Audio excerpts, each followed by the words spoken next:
नमस्कार। Smart online class में एक बार फिर से आप सभी का हार्दिक अभिनंदन है, स्वागत है।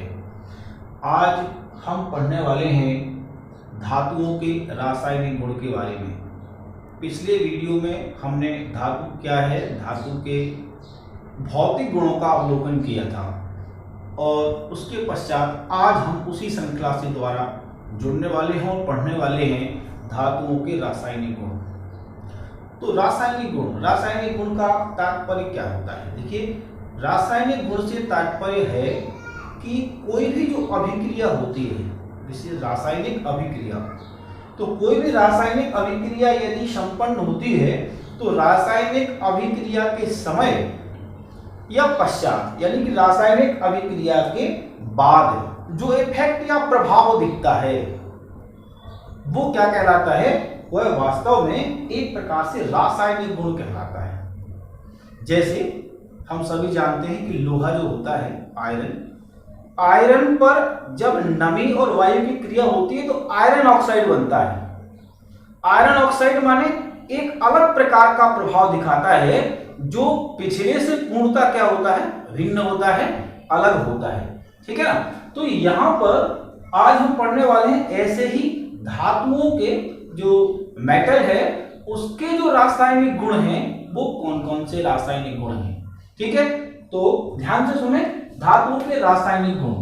तो धातुओं के रासायनिक गुण में पहला जो गुण आता है वह आता है धातुओं की ऑक्सीजन के साथ अभिक्रिया। तो देखें जरा, पहला गुण धातुओं की ऑक्सीजन से अभिक्रिया।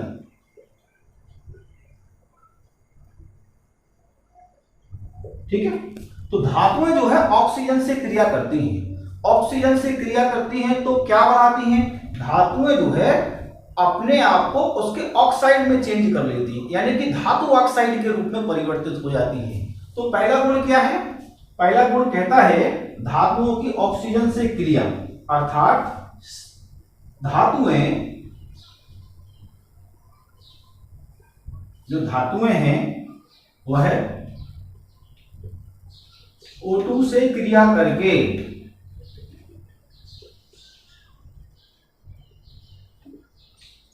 ठीक है धातु ऑक्साइड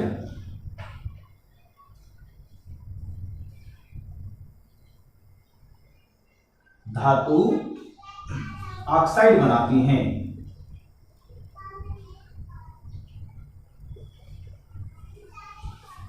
उदाहरण के रूप में आपने देखा होगा, जैसे मान लीजिए एग्जाम्पल के रूप में हम कॉपर की अभिक्रिया करा दें ऑक्सीजन से, तो कॉपर जब ऑक्सीजन से क्रिया करेगा तो कॉपर ऑक्साइड बनेगा। ठीक है, इसको बैलेंस करने के लिए 2 का गुणा यहां कर दें, 2 का गुणा यहां कर दें तो ये बैलेंस हो जाएगा। कॉपर क्या है? कॉपर जो है एक धातु है। ठीक है, ऑक्सीजन, कॉपर जब ऑक्सीजन से क्रिया करेगा तो क्या बनाएगा? कॉपर ऑक्साइड बनेगा, CuO। ये क्या है? ये है हमारा कॉपर ऑक्साइड। तो यहां कहने का तात्पर्य ये है, आप लोग समझ गए होंगे कि क्या बनाया? धातु ऑक्साइड। धातु ऑक्साइड माने कॉपर से क्रिया की तो कॉपर ऑक्साइड हो गया। पर एक और उदाहरण देखें, जैसे मान लीजिए एल्यूमिनियम से क्रिया करें। एल्यूमिनियम से जब हम ऑक्सीजन की क्रिया कराते हैं तो एल्यूमिनियम से ऑक्सीजन की क्रिया कराने के बाद एल्यूमिनियम ऑक्साइड बनेगा, Al2O3। ठीक है, इसको भी जरा बैलेंस कर लें। तो यदि ऑक्सीजन के 2 परमाणु हैं, यहाँ 3 है, तो यहाँ पर 1 को 2 का गुणा करना पड़ेगा, यहाँ 3 का गुणा करना पड़ेगा, यहाँ 4 का गुणा करना पड़ेगा, तो ये बैलेंस हो जाएगा। ठीक है, तो ये एल्यूमिनियम की जब क्रिया हुई किससे? ऑक्सीजन से, तो क्या बन गया? एल्यूमिनियम ऑक्साइड बन गया, यानी धातु ऑक्साइड बन गया। जिस धातु से अभिक्रिया हो रही है उसी के साथ क्या बन जाएगा? उसका ऑक्साइड बन जाएगा। तो एल्यूमिनियम ऑक्साइड में यहां पर ये परिवर्तित हो गया है। ठीक है, तो ये पहला गुण जो हुआ ये आपको अच्छी तरह से समझ में आ गया होगा कि धातुओं की ऑक्सीजन से जब अभिक्रिया होती है तो क्या बनता है?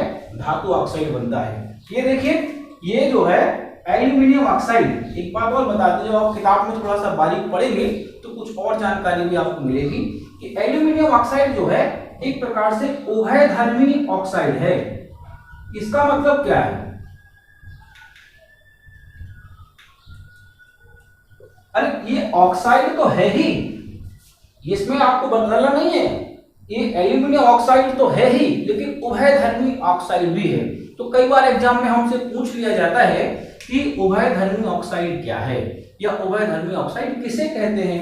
तो वहां पे आपको ध्यान रखना है कि कुछ ऐसे ऑक्साइड होते हैं, जैसे ये आपको बताया हमने एल्यूमिनियम ऑक्साइड, ऐसे ही जो है एक होता है जिंक ऑक्साइड, ठीक है ना। जिंक ऑक्साइड भी बिल्कुल ऐसा ही है, जिंक ऑक्साइड, ये दो, ठीक है। और भी एक दो होंगे। तो कुछ ऐसे ऑक्साइड होते हैं जो अम्ल एवं क्षार, ध्यान रखना, जो क्या करते हैं, अम्ल एवं क्षार दोनों प्रकार का व्यवहार प्रदर्शित करते हैं। यानी अम्लीय व्यवहार भी प्रदर्शित करते हैं और क्षारीय व्यवहार भी प्रदर्शित करते हैं, जिसके कारण इसको क्या कहा गया है? इसको कहा गया है उभयधर्मी। उभयधर्मी माने उभय माने दोनों की ओर, जो अम्ल की ओर और क्षार की ओर। तो उभयधर्मी ऑक्साइड ये कहलाते हैं। ये दोनों क्या करते हैं?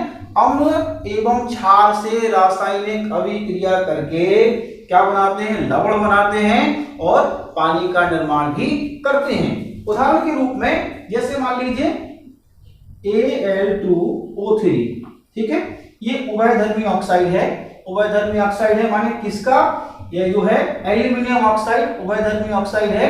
और यदि हम इसकी रासायनिक क्रिया मान लीजिए अम्ल से करा दें, ठीक है, किससे कराएं? अम्ल से।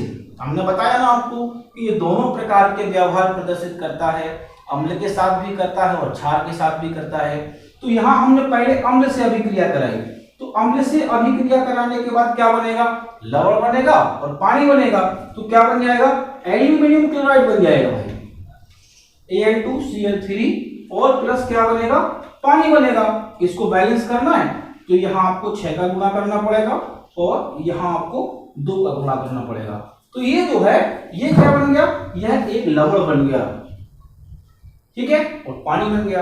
और यदि इसी प्रकार से जैसे मान लीजिए हमने अम्ल के साथ अभिक्रिया कराई और हम क्षार के साथ अभिक्रिया करा दें, तो क्षार के साथ अभिक्रिया कराएं, मान लीजिए Al2O3, ठीक है, और हमने एक क्षार ले लिया NaOH, सोडियम हाइड्रोक्साइड।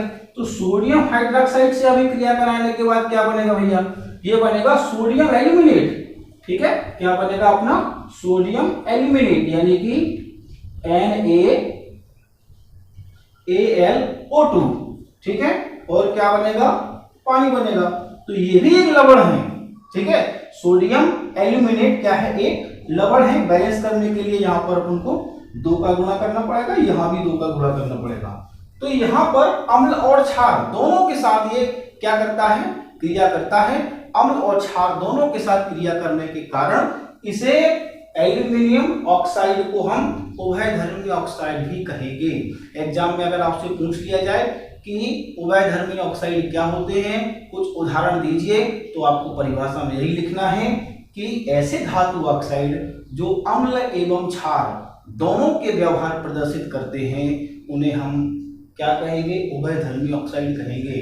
अम्ल और क्षार के साथ आपको ऐसे एग्जाम्पल देकर के उदाहरण के साथ आपका उत्तर आपको प्रस्तुत कर देना है, ठीक है। तो ये बात आपको ध्यान में रखना है। इसमें कुछ अपवाद भी है। पहले नियम में अपवाद के रूप में कि जो उत्कृष्ट धातुएं हैं, जैसे सोना और प्लेटिनम, ठीक है, सोना और प्लेटिनम जो उत्कृष्ट धातुएं हैं, ये सामान्यतः जो है आपकी ऑक्सीजन से क्रिया नहीं करती। इस बात का भी आपको ध्यान में रखना है। तो अपन ऐसा नहीं लिखेंगे कभी भी एग्जाम में कि सभी धातुएं, बिल्कुल नहीं, गलत हो जाएगा। सभी नहीं, क्योंकि उत्कृष्ट धातुएं सामान्यतः क्या है? ऑक्सीजन से क्रिया नहीं करती हैं, ठीक है। तो ये जो है आपका पहला गुण हुआ, जो आपको पूरी तरह से स्पष्ट हो गया होगा, आपकी समझ में आ गया होगा। चलिए अब हम चलते हैं दूसरे गुण की ओर।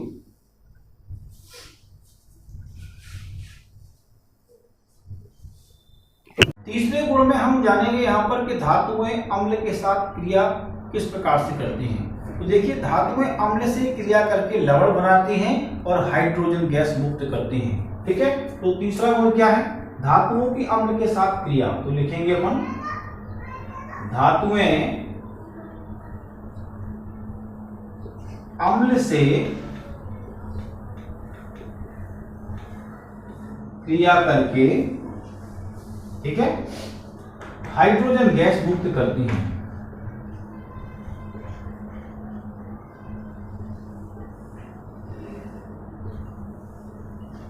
अम्ल से क्रिया करके हाइड्रोजन गैस मुक्त करती हैं, हाइड्रोजन गैस उत्पन्न करती हैं। ठीक है, अर्थात कई उदाहरण आप इसमें देख सकते हैं एग्जाम्पल के रूप में। मान लीजिए जिंक है, जिंक के जब छोटे छोटे दानेदार टुकड़ों की अभिक्रिया हम, ठीक है, सांद्र या तनु, प्रयोगशाला में आप जो है तनु के साथ ही करें, सांद्र के साथ ना करें। तो तनु HCl के साथ अभिक्रिया कराते हैं तो जिंक क्लोराइड बनता है और परिणाम स्वरूप जो है इसमें हाइड्रोजन गैस निकलती है। ठीक है, हाइड्रोजन गैस निकलती है। इस हाइड्रोजन गैस जो है अत्यंत ज्वलनशील गैस है। तो प्रयोगशाला में इसका प्रयोग जब कराया जाता है तो आप उसमें देखते हैं कि विशेष प्रकार के पात्र, विशेष प्रकार का एक पात्र होता है जिसमें मान लीजिए यहाँ एक पात्र है और इस पात्र में इस प्रकार से जो है इसको बंद पात्र के रूप में रखा जाता है। इसमें जो है तनु सल्फ्यूरिक HCl और जिंक के छोटे छोटे टुकड़े इस प्रकार से डाल दिए जाते हैं और एक रबर ट्यूब, ठीक है, यहां से इसको बंद करके एक रबर ट्यूब के माध्यम से जब जो है हम इसका संपर्क किसी ऐसे पात्र से कराते हैं जिसमें क्या होता है, जल भरा होता है। ठीक, एक पात्र है, मान लीजिए इसमें क्या भरा हुआ है, जल भरा हुआ है और रबर की ट्यूब का संबंध इसमें है।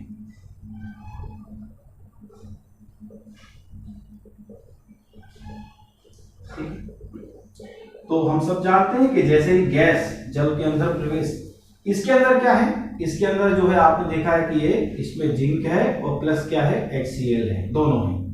तो यहां से जैसे ही रासायनिक अभिक्रिया संपन्न होगी तो हाइड्रोजन गैस इस नली के माध्यम से कहां आएगी, इस पानी में। पानी में आएगी तो पानी में क्या निकलेंगे, पानी के छोटे छोटे पानी में बुलबुले जो है बनते हुए दिखाई देते हैं। और जब इन बुलबुलों के पास, इस पानी के बुलबुलों के पास हम कोई इस प्रकार से जलती हुई मोमबत्ती लेके जाते हैं इन बुलबुलों के पास, तो आप देखिए कि जैसे ये बुलबुला फूटता है कि बहुत अच्छी पप की ध्वनि जो है हमें सुनाई देती है।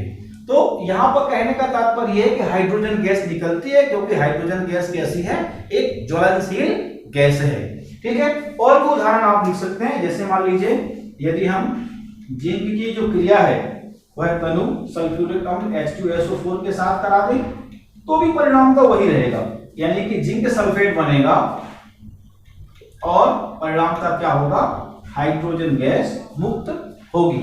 ठीक है, तो अपने शिक्षक के मार्गदर्शन में अपने प्रयोगशाला में इसका प्रयोग आप लोग अवश्य करें और इस गुण को आप लोग बहुत बारीकी से, क्योंकि प्रैक्टिकल में भी ये गुण रखा गया है और इसको आप बहुत अच्छी तरह से इसको सीख सकते हैं। ठीक है ना। इसके बाद में ये जो है तीसरा जो गुण था जो आपको बताया गया है। ठीक है, इसके बाद में एक ऐसा पदार्थ होता है जिसको अपन एक्वा रेजिया कहते हैं। ठीक है, इसके बारे में थोड़ी सी जानकारी मैं आपको और दे दूं। एक्वा रेजिया, एक्वा रेजिया क्या है ये, इस एक्वा रेजिया को जानिए। जो सांद्र हाइड्रोक्लोरिक एसिड होता है और सांद्र नाइट्रिक अम्ल होता है, यानी कि सांद्र जो है, सांद्र और तनु दोनों में डिफरेंस है। सांद्र का मतलब होता है कि गाढ़ा, ठीक है, जो ज्यादा शक्तिशाली होता है, और तनु का मतलब होता है पतला, जो प्रभावशाली थोड़ा सा कम होता है। तो सांद्र जो है हम क्या मिला दें, HCl हाइड्रोक्लोरिक अम्ल, और सांद्र ही जो है क्या मिला दें हम, इसमें मिला दें नाइट्रिक अम्ल। ध्यान रखना है, सांद्र नाइट्रिक अम्ल। इन दोनों एसिड को जब 3:1, ध्यान में रखना, 3:1 के रूप में मिलाया जाता है तो एक्वारेजिया बन जाता है। ठीक है, तो कई बार आपसे एग्जाम में ये भी पूछा जा सकता है कि एक्वारेजिया क्या है, तो आप उसको बताइए कि जब सांद्र HCl और सांद्र नाइट्रिक अम्ल को 3:1 के अनुपात में मिलाया जाता है तो एक्वारेजिया बनता है। ठीक है, यह एक्वारेजिया जो है इसमें उत्कृष्ट जो है यानी प्लेटिनम और सोना, दोनों प्लेटिनम और सोना ऐसी उत्कृष्ट धातुएं जो है इसमें सरल तरीका से घुल जाती हैं, और सरल तरीका से इसमें घुलने के कारण ही जो है सोने के जो आभूषण हैं बहुत सरल तरीका से इसको किसी भी आकार में बनाया जा सकता है। तो यह भी जो है आपको एक स्मरण में रखना है एक्वारेजिया के बारे में। ठीक है, तो यहां हमने इस प्रकार से धातुओं के रासायनिक गुणों की चर्चा की। निश्चित रूप से आप सभी को ये धातुओं के रासायनिक गुण समझ में आ गए होंगे। अब आपका काम यह है, हमारी मदद केवल आपको वीडियो को लाइक, सब्सक्राइब, शेयर और अधिक से अधिक अपने मित्रों तक पहुंचाने में मेरी मदद करना है, और अधिक से अधिक सीखने का आपको प्रयत्न करना है। नहीं समझ में आने पर वीडियो को के डिस्क्रिप्शन में जाकर के आप कमेंट करिए, लिखिए, और क्या आपको समझ में नहीं आया है इसकी चर्चा जरूर कीजिए। 2 से 3 बार वीडियो को देखिए, नोट्स बनाइए और तैयारी करिए। फिर मिलते हैं, तब तक के लिए नमस्कार। दूसरा हमारा जो गुण है धातुओं का वह है धातुओं की जल के साथ अभिक्रिया। तो धातुएं जल के साथ अभिक्रिया करके एक प्रकार से मेटल ऑक्साइड या उसको अपन कह सकते हैं धातु ऑक्साइड बनाती हैं और हाइड्रोजन गैस मुक्त करती हैं। तो इसको ध्यान से समझें कि धातुओं की जल के साथ अभिक्रिया होती है तो क्या होता है। तो धातुएं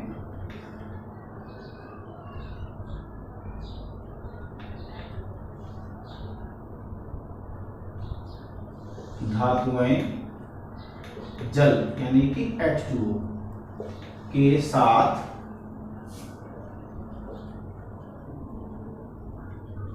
अभिक्रिया करके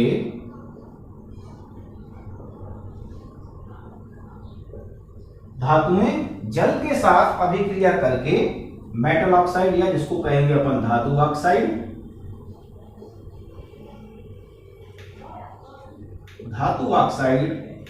व हाइड्रोजन गैस H2 गैस जो है वो क्या करती हैं, मुक्त करती हैं।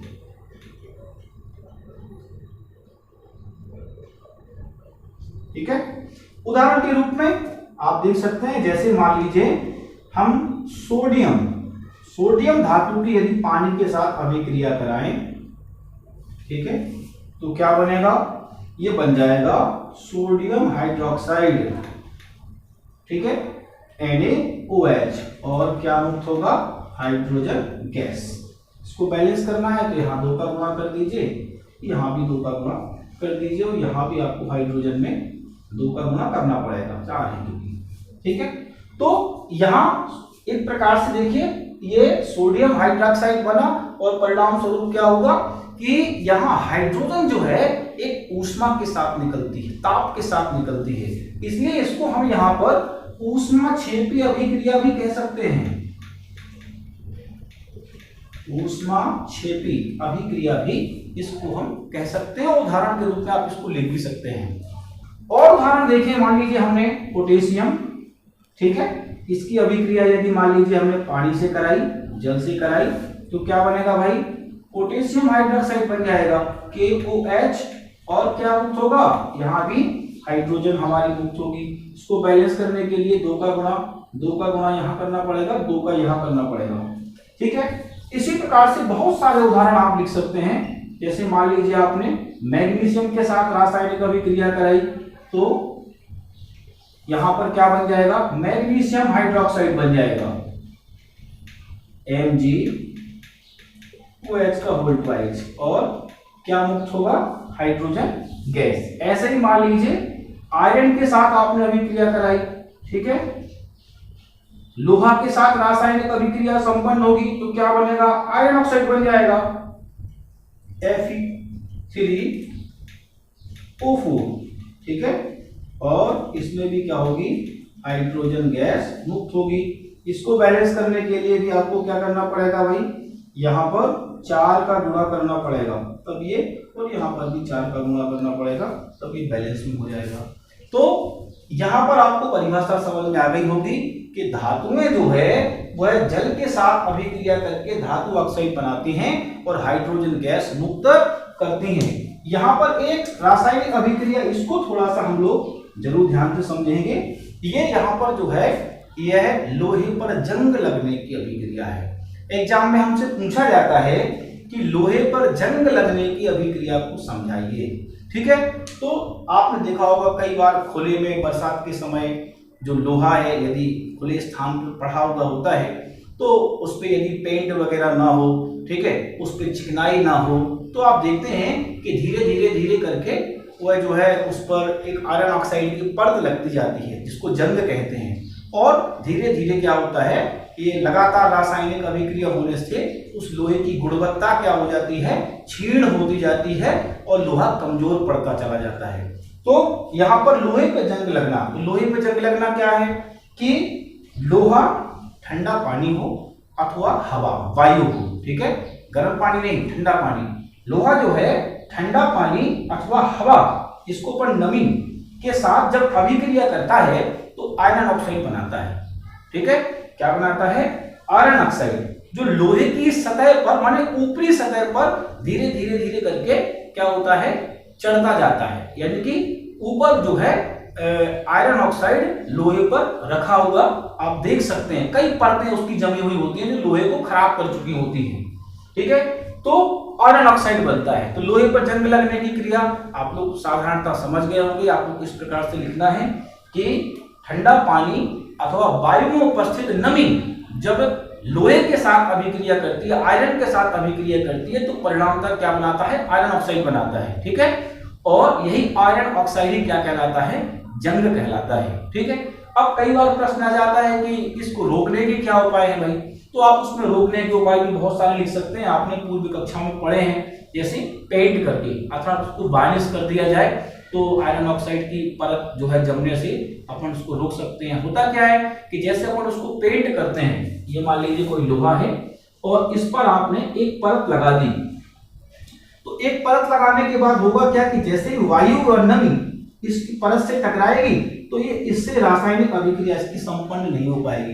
परिणामतः क्या होता है कि हमारा लोहा जो है सुरक्षित बना हुआ होता है, ठीक है। इस पर मिश्र धातु बना करके भी, ठीक है, मिश्र धातु बना करके भी आप जो है आयरन ऑक्साइड की परत को रोक सकते हैं। इसी प्रकार से जो है एक से दूसरी धातु की परत यदि चढ़ा दी जाए तो धातु की परत चढ़ाने से भी जो है क्या होगा कि इसको आप सरलता से रोक पाएंगे। और ग्रीस तेल लगा करके भी जो है आप क्या कर सकते हैं, आयरन ऑक्साइड की परत अर्थात जंग लगने से रोका जा सकता है। तो ये बातें भी आपको इसके साथ साथ में ध्यान में रखना है। रासायनिक सूत्र लिख देना है तो एक आपका कंप्लीट आंसर यहां से हो जाएगा, ठीक है। तो ये दूसरा गुण जो है जो था धातुओं की जल के साथ अभिक्रिया, ये आपको अच्छी तरह से ध्यान में आ गया होगा। चलिए अब हम चलते हैं धातुओं के तीसरे गुण की ओर।